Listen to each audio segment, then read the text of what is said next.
Egypt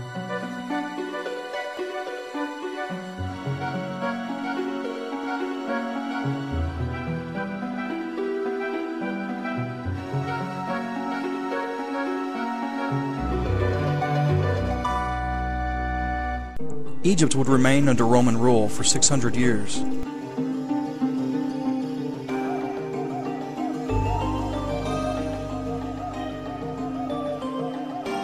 Even Christianizing when the official religion of the Roman Empire became Christianity in 323 AD.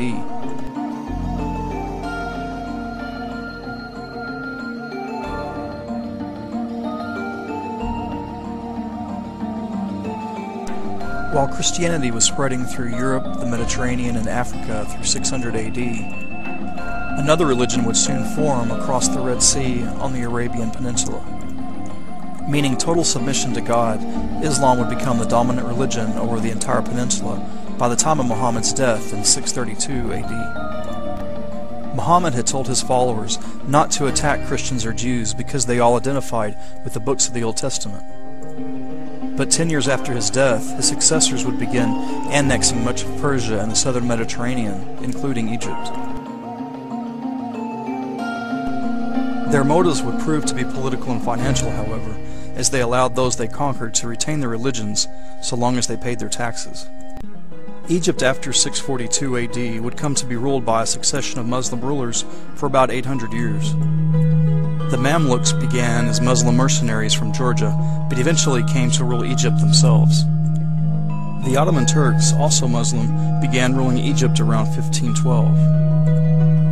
The Mamluks and the Ottoman Turks would fight back and forth until Napoleon Bonaparte from France conquered Egypt in 1797. France's occupation of Egypt was short-lived, however, when the British became an ally of Turkey and drove the French out in 1801. The Ottoman Turks would rule over Egypt for about 400 years. Britain remained an ally of the Ottomans in Egypt and helped finance the Suez Canal, which opened in 1869. The canal enables boats to travel from the Mediterranean Sea to the Red Sea, which opens up into the Arabian Sea. Monetary debts to England would multiply due to the Suez projects and others. So England began asserting authority on the Egyptian government. This would lead to the Anglo-Egyptian War of 1882, which would result in a British victory. The British occupation to follow would be bittersweet. They would both help and harm the Egyptian way of life. Some public works, such as the Aswan Dam, would be completed, which controlled flooding and aided in crop irrigation. Yet many Egyptians lost government jobs and they were forced to pay high taxes.